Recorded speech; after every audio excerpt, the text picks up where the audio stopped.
প্ৰথম কুৱেশ্যনটো হ'ব বক্সাৰ যুদ্ধ কেতিয়া সংঘটিত হৈছিল বক্সাৰ যুদ্ধ কেতিয়া হৈছিল বুলি সুধিছে ইয়াৰ ৰাইট এনসাৰটো হৈ যাব অপচন নম্বৰ সি 1764 চনত 1764 চনত বক্সাৰ যুদ্ধ সংঘটিত হৈছিল নেক্সট কুৱেশ্যন বক্সাৰ যুদ্ধ ক'ত সংঘটিত হৈছিল বক্সাৰ যুদ্ধ ক'ত হৈছিল বুলি সুধিছে ইয়াৰ ৰাইট এনসাৰটো হৈ যাব অপচন নম্বৰ সি বিহাৰ বিহাৰৰ বক্সাৰ নামৰ ঠাইত 1764 খ্ৰীষ্টাব্দত বক্সাৰ যুদ্ধ সংঘটিত হৈছিল নেক্সট কুৱেশ্যন বক্সাৰ যুদ্ধৰ সময়ত ইংৰাজসকলৰ নেতৃত্ব কোনে দিছিল বক্সাৰ যুদ্ধৰ সময়ত ইংৰাজসকলৰ নেতৃত্ব কোনে দিছিল বুলি সুধিছে ইয়াৰ ৰাইট এনসাৰটো হৈ যাব অপচন নম্বৰ বি হেক্টৰ মনৰোৱে বক্সাৰ যুদ্ধৰ সময়ত ইংৰাজসকলৰ নেতৃত্ব দিছিল নেক্সট কুৱেশ্যন বক্সাৰ যুদ্ধৰ সময়ত বংগৰ নবাব কোন আছিল বক্সাৰ যুদ্ধ 1764 চনত হৈছিল আৰু সেই সময়ত বংগৰ নবাব কোন আছিল বুলি সুধিছে ইয়াৰ ৰাইট এনসাৰটো হৈ যাব অপচন নম্বৰ সি মীৰ কাছিম বক্সাৰ যুদ্ধৰ সময়ত বংগৰ নবাব আছিল মীৰ কাছিম নেক্সট কুৱেশ্যন বক্সাৰ যুদ্ধৰ সময়ত অযোধ্যাৰ নবাব কোন আছিল বক্সাৰ যুদ্ধৰ সময়ত অযোধ্যাৰ নবাব কোন আছিল বুলি সুধিছে ইয়াৰ ৰাইট এনসাৰটো হৈ যাব অপচন নম্বৰ বি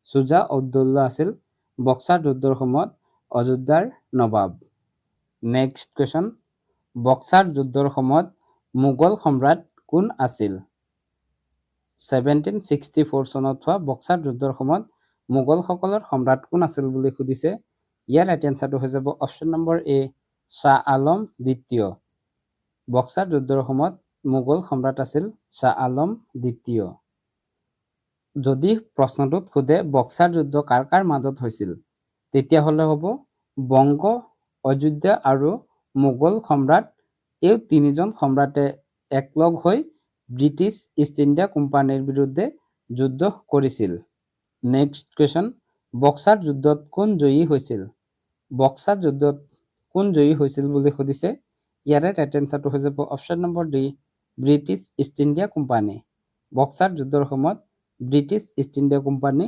জয়ী হৈছিল নেক্সট কুৱেশ্যন বক্সাৰ যুদ্ধৰ পিছত কোন চুক্তি স্বাক্ষৰিত হৈছিল বক্সাৰ যুদ্ধৰ পিছত কোনখন চুক্তি স্বাক্ষৰিত হৈছিল বুলি সুধিছে ইয়াৰ ৰাইট এনসাৰটো হৈ যাব অপচন নম্বৰ বি এলাহাবাদ চুক্তি বক্সাৰ যুদ্ধৰ পিছত এলাহাবাদ চুক্তি স্বাক্ষৰিত হৈছিল নেক্সট কুৱেশ্যন এলাহাবাদ চুক্তি কেতিয়া স্বাক্ষৰিত হৈছিল এলাহাবাদ চুক্তি কিমান চনত স্বাক্ষৰিত হৈছিল বুলি সুধিছে ইয়াৰ ৰাইট এনসাৰটো হৈ যাব অপচন নম্বৰ সি 1765 খ্ৰীষ্টাব্দত 1764 খ্ৰীষ্টাব্দত বক্সাৰ যুদ্ধ হৈছিল আৰু এই যুদ্ধৰ এক বছৰ পিছত অৰ্থাৎ 1765 চনত এলাহাবাদ চুক্তি স্বাক্ষৰিত হৈছিল নেক্সট কুৱেশ্যন এলাহাবাদ চুক্তি কাৰ কাৰ মাজত স্বাক্ষৰিত হৈছিল এলাহাবাদ চুক্তি কাৰ কাৰ মাজত স্বাক্ষৰিত হৈছিল বুলি সুধিছে ইয়াৰ ৰাইট এনসাৰটো হৈ যাব অপচন নম্বৰ সি ৰবাৰ্ট ক্লাইভ আৰু শাহ আলম দ্বিতীয় ব্ৰিটিছৰ ৰবাৰ্ট ক্লাইভ আৰু মোগল সম্ৰাট শাহ আলম দ্বিতীয়ৰ মাজত এলাহাবাদ চুক্তি 1765 খ্ৰীষ্টাব্দত স্বাক্ষৰিত হৈছিল নেক্সট কুৱেশ্যন বংগদেশত কোনে দ্বৈত শাসন ব্যৱস্থাৰ প্ৰৱৰ্তন কৰিছিল কোনজন ব্ৰিটিছ গভৰ্ণৰে বংগদেশত দ্বৈত শাসন ব্যৱস্থাৰ প্ৰৱৰ্তন কৰিছিল বুলি সুধিছে ইয়াৰ ৰাইট এনসাৰটো হৈ যাব অপচন নম্বৰ বি ৰবাৰ্ট ক্লাইভে বংগদেশত দ্বৈত শাসন ব্যৱস্থাৰ প্ৰৱৰ্তন কৰিছিল নেক্সট কুৱেশ্যন কিমান খ্ৰীষ্টাব্দত ইংৰাজৰ শাসনকালত বংগদেশত দুৰ্ভিক্ষে দেখা দিছিল ইংৰাজসকলৰ শাসনকালত কিমান খ্ৰীষ্টাব্দত বংগদেশত দুৰ্ভিক্ষে দেখা দিছিল বুলি সুধিছে ইয়াৰ ৰাইট এনসাৰটো হৈ যাব অপচন নম্বৰ সি 1770 খ্ৰীষ্টাব্দত 1770 খ্ৰীষ্টাব্দত বংগদেশত দুৰ্ভিক্ষে দেখা দিছিল নেক্সট কুৱেশ্যন কোনজন বংগদেশৰ ইংৰাজ গভৰ্ণৰে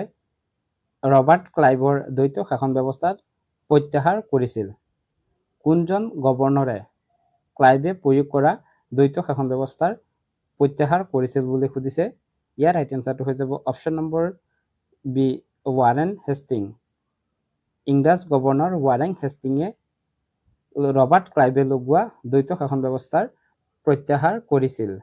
নেক্সট কুৱেশ্যন, খাজানা আদায়ৰ বাবে কোনে ৰেভিনিউ বোৰ্ড স্থাপন কৰিছিল? বোৰ্ড অফ ৰেভিনিউ কোনে স্থাপন কৰিছিল বুলি সুধিছে। ইয়াৰ ৰাইট এনচাৰটো হৈ যাব option number C, Warren Hasting. ৱাৰেন হেষ্টিঙে বোৰ্ড অফ ৰেভিনিউ স্থাপন কৰিছিল। নেক্সট কুৱেশ্যন, ভাৰতত প্ৰথম জিলাৰ ব্যৱস্থা কোনজন ইংৰাজ গভৰ্ণৰে কৰিছিল? কোনজন ইংৰাজ গভৰ্ণৰৰ দিনত ভাৰতত প্ৰথম জিলাৰ ব্যৱস্থা কৰা হৈছিল বুলি সুধিছে। ইয়াৰ ৰাইট এনচাৰটো হৈ যাব option number C, Warren Hasting. ৱাৰেন হেষ্টিঙে ভাৰতত প্ৰথমবাৰৰ বাবে ডিষ্ট্ৰিক্ট ব্যৱস্থাৰ প্ৰৱৰ্তন কৰিছিল।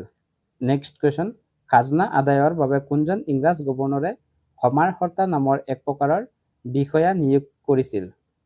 কোনে সমাৰসতা নামৰ এক প্ৰকাৰৰ বিষয়া নিযুক্তি কৰিছিল বুলি সুধিছে। ইয়াৰ ৰাইট এনচাৰটো হৈ যাব অপশ্যন নম্বৰ এ, ৱাৰেন হেষ্টিং।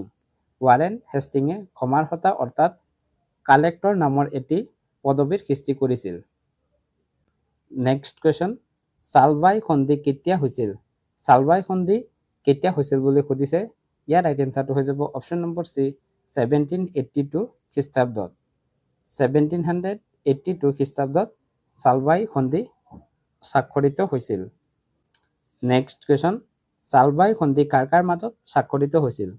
চালবাই সন্ধি কাৰ কাৰ মাজত স্বাক্ষৰিত হৈছিল বুলি সুধিছে। ইয়াৰ ৰাইট এনচাৰটো হৈ যাব option number B, Mahadaji Scindia আৰু ৱাৰেন হেষ্টিঙৰ মাজত। গোৱালিয়ৰৰ শাসনকৰ্তা মহাদাজী সিন্ধিয়া আৰু ব্ৰিটিছ গভৰ্ণৰ ৱাৰেন হেষ্টিঙৰ মাজত 1782 খ্ৰীষ্টাব্দত চালবাই সন্ধি স্বাক্ষৰিত হৈছিল। নেক্সট কুৱেশ্যন, কোনখন যুদ্ধৰ পিছত চালবাই সন্ধি স্বাক্ষৰিত হৈছিল? কোনখন যুদ্ধৰ পিছত চালবাই সন্ধি স্বাক্ষৰিত হৈছিল বুলি সুধিছে। ইয়াৰ ৰাইট এনচাৰটো হৈ যাব অপশ্যন নম্বৰ ডি, প্ৰথম মাৰাঠা যুদ্ধ।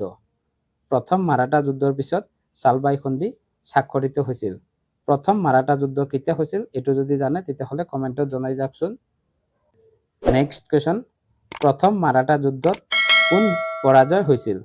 প্ৰথম মাৰাঠা যুদ্ধত কোন পৰাজয় হৈছিল বুলি সুধিছে। ইয়াৰ ৰাইট এনচাৰটো হৈ যাব অপশ্যন নম্বৰ চি, ইংৰাজ। ইংৰাজসকল প্ৰথম মাৰাঠা যুদ্ধত পৰাজয় হৈছিল। নেক্সট কুৱেশ্যন, চালবাই সন্ধিৰ চৰ্ত মতে চালচেটি দ্বীপ কাৰ হাতলৈ যায়? চালচেটি দ্বীপ নামৰ এই দ্বীপটো কাৰ হাতলৈ গৈছিল বুলি সুধিছে। ইয়াৰ ৰাইট এনচাৰটো হৈ যাব অপশ্যন নম্বৰ বি, ইংৰাজ। চালবাই সন্ধিৰ চৰ্ত মতে চালচেটি দ্বীপ ইংৰাজৰ হাতলৈ যায়। এইখিনি আছিল আজিৰ আমাৰ ভিডিঅ'টোত আলোচনা কৰিবলগীয়া কুৱেশ্যন এণ্ড এনচাৰ। যদি কুৱেশ্যনখিনিত কিবা ভুল হয় সেইবোৰতো কমেণ্টত আঙুলিয়াই দিব বুলি আশা ৰাখিছোঁ। ইয়াৰ পিছত আজিৰ আমাৰ কুৱেশ্যনটো হ'ব, কোনখন নদীৰ পাৰত পলাচীৰ যুদ্ধ হৈছিল? ইয়াৰে 4টা অপশ্যন দিয়া আছে। অপশ্যনখিনিৰ ভিতৰত আপোনালোকে ৰাইট এনচাৰটো জনাওক, আৰু নহ'লে ইয়াৰ এনচাৰটো আমি ডেছক্ৰিপশ্যনত দি দিম, তাৰ পৰা গৈও ইয়াৰ এনচাৰটো আপোনালোকে জানি ল'ব পাৰিব। যদি ভিডিঅ'টো চাই আছে তেতিয়াহ'লে ভিডিঅ'টো এতিয়ালৈকে চাই আছে তেতিয়াহ'লে ভিডিঅ'টো এতিয়া লাইক কৰি চেনেলটো ছাবস্ক্ৰাইব কৰি যাবলৈ নাপাহৰিব। ভিডিঅ'টো শেষলৈ চোৱাৰ বাবে ধন্যবাদ। জয় আই অসম।